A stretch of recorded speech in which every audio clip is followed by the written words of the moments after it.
Muy bien, jóvenes del quinto año, vamos a iniciar con nuestra sesión de literatura. En este caso, vamos a tomar el tema de literatura antigua o clásica. Así que vamos a iniciar. La literatura clásica occidental, así como la cultura clásica occidental, se desarrolló básicamente en Grecia y Roma. Y el término clásico significa modelo.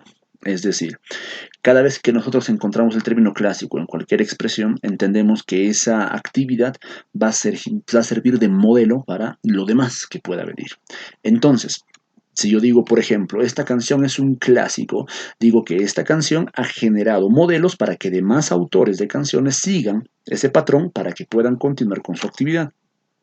Si digo esta cultura es clásica, quiere decir que esta cultura va a influenciar en otras culturas para que pueda generar sus aspectos de actividades o pensamientos o creencias. Entonces, si hablamos de literatura clásica, significa que esta literatura va a servir de modelo para todos los demás modelos que van a venir. Entonces, esta literatura clásica en Occidente se desarrolló básicamente en Grecia y en Roma. De ahí viene el término de esta fusión que se va a ver más tarde llamada literatura o cultura grecorromana, ¿no es cierto? Entonces, se desarrolló entre el siglo X a.C. y el siglo V después de Cristo. Ese fue el periodo de trabajo de esta literatura occidental clásica. Su máximo desarrollo, su apogeo, su máximo esplendor fue en el siglo V a.C. Y aquí está la situación importante, ¿no? Su importancia radica en la influencia en otras culturas. Esa es la parte básica aquí, ¿no? O sea, lo que les decía hace un momento, para que la literatura o cualquier actividad se considere un clásico, tiene que influenciar a otras culturas. Es lo que pasa con la literatura tanto griega y tanto la literatura romana. Y en todos aspectos, lo vamos a ver dentro de un momento. Es por eso que llegamos a este punto. La literatura grecorromana es la principal fuente de conocimiento y literatura occidental y que sus formas, sus temas, sus estilos, la manera de hacer literatura, la temática, sirvieron para la creación de temas de autores posteriores. Eso es lo que significa clásico, no te olvides. Sinónimo de clásico es modelo a seguir, paradigma, algo de lo cual yo me puedo guiar para poder hacer otra actividad. Todos los autores clásicos constituyen el canon. Al decir canon nos referimos a un grupo, una conglomeración en este caso, de autores que sirven como modelo, como ejemplo, para que autores que vienen después imiten y luego creen un estilo, pero basado a estos autores, que vamos a ver dentro de un momento. Uno de los grandes, por ejemplo, filósofos del mundo antiguo es Aristóteles, y él estableció estos géneros literarios, estas formas de hacer literatura, que viene a ser la épica, a modo de narración, la lírica, que viene a ser la poesía, y la dramática, que viene a ser teatro. Para Aristóteles, en su obra muy importante llamada Poética, se generan tres formas de hacer literatura. La épica, que es una narración de héroes, la lírica, que es poesía básicamente ligada a sentimientos, y la dramática, que es el teatro, o sea, la representación de acciones, que lo vamos a ver dentro de esta sesión. Una manifestación muy importante de esta cuestión clásica de la cultura antigua occidental es la mitología. Muchos conocemos acerca de la mitología, tanto de los dos dioses griegos y los dioses romanos. Como te das cuenta aquí en este cuadro, tienes a los dioses griegos y romanos, tanto en los aspectos,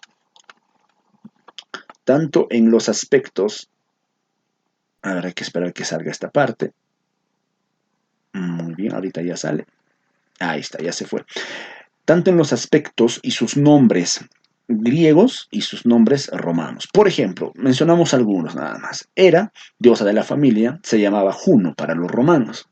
Zeus, el dios de los dioses, el dios más importante, se llamaba Júpiter para los romanos. Y así sucesivamente, ¿no? Todos los dioses. Y esta cultura mitológica sirve hasta ahora para poder plantear contenido, tanto en arte, tanto en literatura y hasta incluso en películas, ¿no? Hemos visto muchas películas hace unos cuantos años que se han fundamentado en base a esto y las generaciones que vienen, los hijos de los hijos y los descendientes de estas divinidades, ¿no? De la época. Entonces aquí tenemos una manifestación y una expresión de que la cultura griega es completamente clásica porque sirve de modelo para lo demás.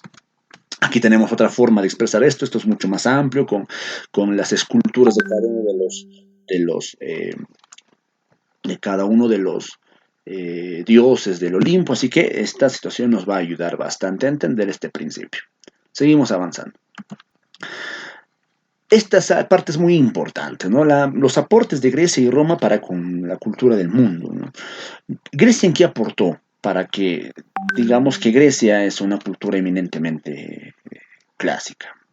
Grecia aportó en arte, en literatura, en idioma, en medicina, en filosofía, deporte, arquitectura, historia. Podemos dar algunos ejemplos de esto, por ejemplo, ¿no? Deportes.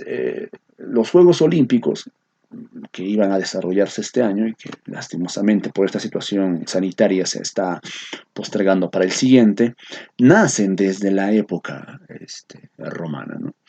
O perdón, griega. Desde ahí nacen estas manifestaciones. Los Juegos Olímpicos tuvieron su cuna en la Grecia de la época. La filosofía como tal, el pensamiento, el acercamiento hacia el conocimiento, el acercamiento hacia la sabiduría se generó ahí. La medicina, el idioma, ni qué decir. La mayoría de palabras que utilizamos en el español tienen raíces griegas. Y así, todas las demás, ¿no? Todas sirven de modelos clásicos. Y también los romanos, tanto en ingeniería, en leyes o en gobierno. Si usted, por ejemplo, va a estudiar derecho, va a estudiar en un momento derecho romano, porque básicamente la forma de ver la sociedad romana y como los romanos lo vieron en su momento, sirve de modelo actual para poder aplicar tanto leyes sociales o leyes en diversos aspectos. Entonces, con esto entendemos que la cultura grecorromana ha influido e influye hasta ahora en nuestras vidas. Por eso el término clásico. Ahora, entrando un poco más a la literatura en sí mismo, que es nuestro campo, entenderemos que la literatura tiene ciertas características, la literatura griega en este caso. En esta sesión nos vamos a detener bastante en la literatura griega, porque esto es un tema muy interesante, pero bastante amplio. Vamos a hacer la clase de literatura griega en dos partes, esta sería la primera. Entonces, la literatura griega tiene cuatro características muy importantes. Uno, busca la belleza y la perfección. Voy a volver para que te des cuenta a qué me refiero con este término. Si nos fijamos, todos los dioses griegos tienen un aspecto de perfección y belleza. Por más que nunca nadie haya visto cómo, por ejemplo, es Poseidón, vemos que su escultura es completamente perfecta. La forma de su fisonomía, o sea, su cuerpo, es perfecto para los cánones de belleza de la época, y que son cánones de belleza que hasta ahora entendemos como ciertos. Ahí te das cuenta que la literatura romana y la cultura romana es completamente clásica, o sea, sirve de modelo. Hasta la forma de ver a las personas es el modelo a seguir que tenemos hasta ahora. Entonces, los griegos siempre han buscado una búsqueda de una forma de belleza y de perfección, tal como lo estás viendo en este caso, ¿no? Como todos son bellos y perfectos, y también en sus obras literarias. Armonía y equilibrio. Busca un equilibrio entre fondo y forma. Busca un equilibrio entre lo que dicen y el cómo lo dicen. Ya lo vamos a ver mucho mejor cuando veamos las historias de la literatura griega. Dan bastante importancia a su mitología, dan bastante importancia a su forma de ver la vida de sus dioses y cómo los dioses intervienen con las actividades de los humanos, cómo se relacionan entre ellos, incluso tienen hijos entre ellos que van a llamarse semidioses, etcétera, ¿no? O sea, para los griegos y los romanos, para esta cultura clásica, la mitología es base de su cultura. Y es antropocéntrica. Ese término sería muy bueno que lo tengas en cuenta. Al decir antropocéntrica nos referimos a esto, que el hombre es centro de todo su universo. Todo gira en torno al ser humano, a sus creencias, a sus debilidades, a sus sueños, a sus pecados, etc. Es más, lo vamos a ver dentro de un momento. Por ejemplo, en el teatro griego, el ser humano no puede escapar de su destino. Y lo vamos a ver cuando hablemos de Edipo Rey, ¿no? El tipo quería escapar de un destino que le habían augurado y él no pudo escapar de ese destino. O sea, el hombre viene a ser el centro de todo, en sus pensamientos, en sus ideales, en sus temores y en sus sueños. Resumimos esta parte. Cuatro características fundamentales de la literatura griega. Belleza y perfección, armonía y equilibrio entre fondo y forma y todo lo que ellos hacen. Le dan mucha importancia a sus mitos y el hombre, el ser humano, viene a ser el centro de todas sus actividades. Acá tenemos otra imagen que nos puede ayudar para esto. Como entendemos aquí, las características de la literatura griega como tal vienen a tener que los principales o los personajes principales vienen a ser quienes, ¿no? Dioses, semidioses, héroes y que narraban sus conflictos. Y la mitología es el tema principal para su literatura. Los autores resaltaban la belleza, la armonía y sus héroes míticos para generar valores también, y ya lo vamos a ver también después. Arquetipos, ese término es muy importante, arquetipos, cada personaje representa algo, lo vamos a ver muy bien, por ejemplo, en la Ilíada, ¿no? O en la Odisea, que ahí hay unos arquetipos muy interesantes. Siguiente, los mitos se trata de un espacio y un tiempo místicos, claro, ¿no? O sea, porque son tiempos místicos dentro de un aspecto fantasioso, pero que a la larga tiene influencia dentro de ellos mismos. Su fantasía, su mitología, para ellos no era solamente algo irreal, era algo tan importante que influía dentro de sus propias vidas. Y acá, como vemos, sus temas o sus hechos místicos, sus temáticas, el origen del hombre y del cosmos. No te olvides que es antropocéntrico, siempre tiene que ver con el hombre. Y cómo este hombre se relaciona con el Olimpo y cómo el Olimpo da origen a las virtudes y a las malas acciones. Entonces esto es muy interesante. Cuando veamos alguna de las obras más importantes de la literatura griega, te vas a dar cuenta a qué nos referimos. Esta parte ya avanzando, la literatura griega tuvo tres partes muy bien fundamentadas. Esto hay que tenerlo muy en claro. Tres periodos. El periodo jónico, el periodo ático y el periodo helénico. Llamémoslo de otra manera. Periodo de inicio, periodo de apogeo y periodo de decadencia. Cuando empezamos en este periodo de inicio, también llamado jónico, entendemos que recién se están formando las sociedades aristocráticas, la economía es eminentemente agraria, están en un proceso de guerra y están basados al esclavismo. Estamos hablando de los griegos. Y aquí vamos a tener autores muy importantes, pero de todos ellos vamos a resaltar a los dos primeros, o tres en este caso podríamos resaltar. Uno es Homero, recontra conocido, tú lo conoces, y sus obras más importantes, la Ilíada y la Odisea. Otro sería Hesiodo. Hesiodo, ¿por qué? Porque nos presenta la teogonía, que viene a ser la historia y la narración de la creación y el origen de los dioses, de sus relaciones, de dónde vienen, quiénes son sus padres y todo eso. Ahí hablamos de los titanes y de los dioses y que al final Zeus entra en guerra con su padre, que era un titán, y que eh, Zeus vence a su padre, ha ayudado con sus dos hermanos, que eran Poseidón y Hades, y a la larga los dos, Poseidón y Zeus, confabulan contra Hades y lo mandan a ser el amo del inframundo, y todas esas situaciones que podamos encontrar tanto en la mitología griega antigua y la que se puede recrear en estos tiempos, se basó a este libro, la Teogonía de Hesiodo. Y algo muy importante para nosotros es Esopo con sus fábulas. ¿Quién no ha leído desde niño las fábulas de Esopo? El periodo más importante de esta literatura es el periodo ático o clásico, que se llama periodo de apogeo. ¿Sí? Esta es la formación, este es el apogeo. En este periodo de apogeo se da la expansión industrial y comercial de Atenas, que obviamente era la lumbrera de Grecia. Las sociedades ya son mucho más democráticas, el esclavismo va cayendo poco a poco, también llamado el ciclo de Pericles por el gobernante de la época. Hay una expansión militar a cargo de Carlomagno y el florecimiento de la gramática, filosofía, historia y oratoria. Y acá es algo muy importante. Dentro de todo esto, para la cuestión de nuestra literatura, tenemos que darnos cuenta de acá, de la gramática. La dramática, o sea, el teatro nace en esta época. La mejor forma de arte griego es el teatro. Los griegos llevaron el teatro a un esplendor casi hollywoodesco actual. O sea, los griegos llevaron el teatro de una manera tan grande, tan fuerte, tan bien llevada, que fue su máxima insignia en lo que concierne al arte, ¿no?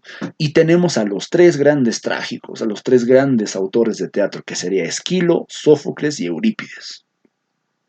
La famosa S, para que te acuerdes. Esquilo, Sófocles y Eurípides. Aristófanes también entra, obviamente, con su parte, pero aquí tenemos que resaltar a los dos primeros principalmente. Esquilo, importante con sus obras, en sí es la Orestiada, que dice Forestada. Sófocles con su obra máxima, que sería Edipo Rey. Entonces aquí tendríamos dos obras muy importantes, Esquilo con la Orestiada y Sófocles con Edipo Rey. Y en el final, el periodo helénico, que sería la decadencia, también llamada etapa alejandrina, Grecia se divide y el principal problema que tuvo Grecia, la conquista romana en el año 200 a.C. Y aquí termina el apogeo griego y empieza el dominio romano de también la cultura en esta época, que ya lo vamos a ver también en su momento. Entonces, la comedia se basó acá y acá tenemos algunos autores que podríamos resaltar, que en este caso lo más importante sería Aristófanes. Entonces, entendemos que la literatura griega tiene tres periodos, el jónico, el ático y el helénico, cada uno con sus características, y no te olvides a los autores que hemos resaltado. Homero, Hesiodo, Esopo, Esquilo, Sófocles y Aristófanes. Esos serían nuestros autores más importantes en este momento.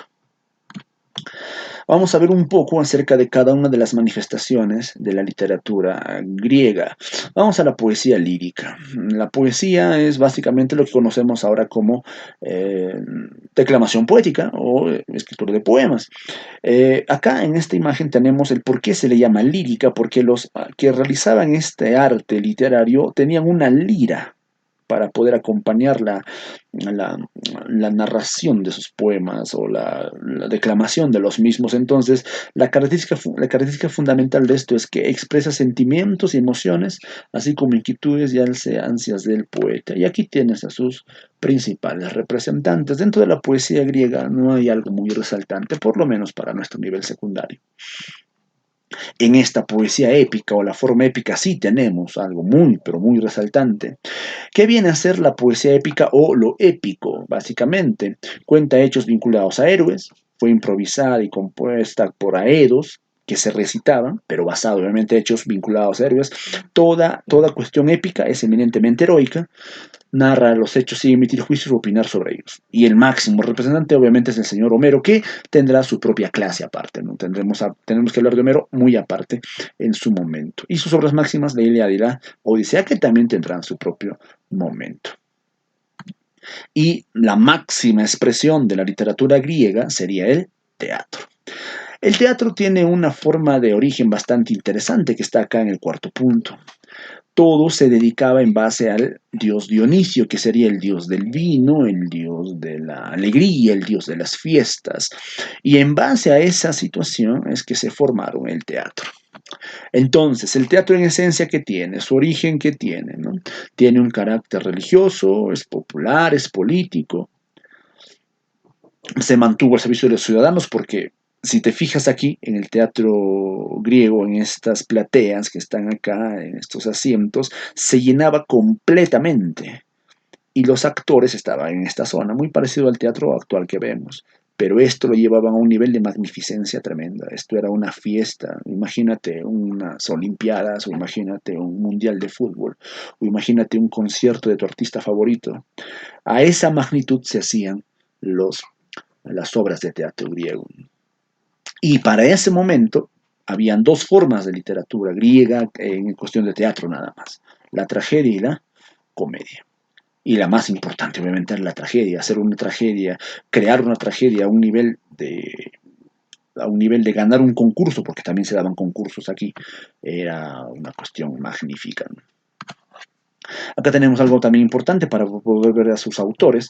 El teatro en cuestión de tragedia tiene estas características. El estilo es solemne, o sea, mucho más respetuoso.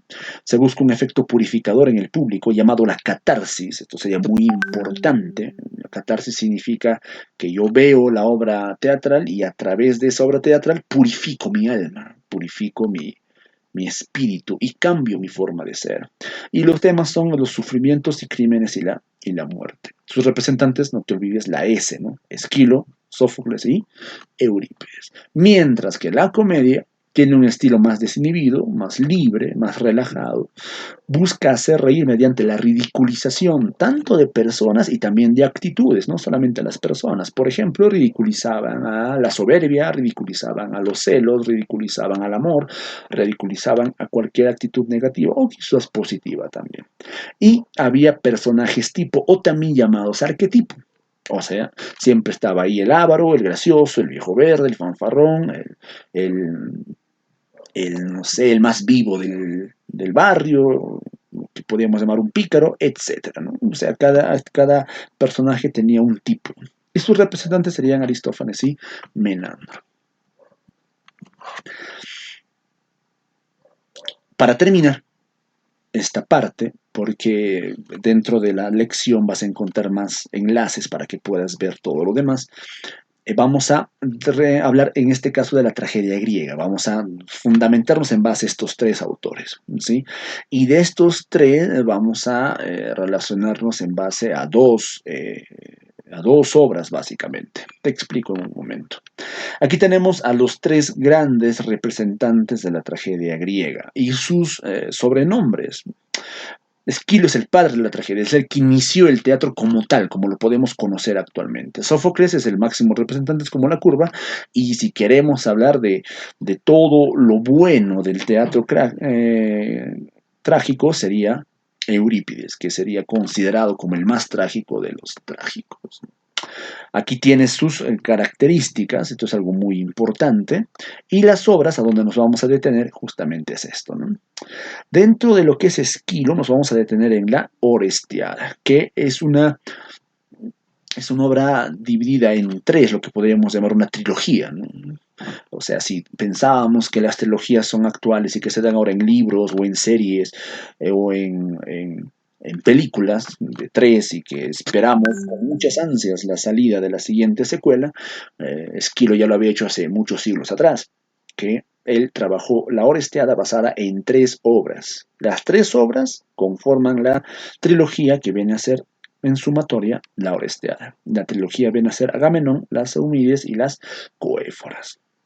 Mientras que Sófocles, que es el máximo representante, nos deja como máxima obra a Edipo Rey, que lo vas a ver dentro de un momento, dentro del documento que te estoy dejando en esta clase.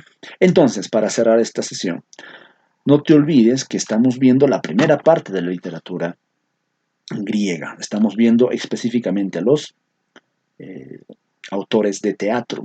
La siguiente sesión vamos a ver a los autores de lo épico. En este caso nos vamos a centrar a Homero y toda su magnificencia. Entonces, te dejo con esta parte. Esquilo, Sófocles y Eurípides serán nuestros entes más importantes en la tragedia griega, y dentro de Esquilo nos vamos a detener en la Orestiada y dentro de Sófocles nos vamos a detener en Edipo Rey. Muchas gracias.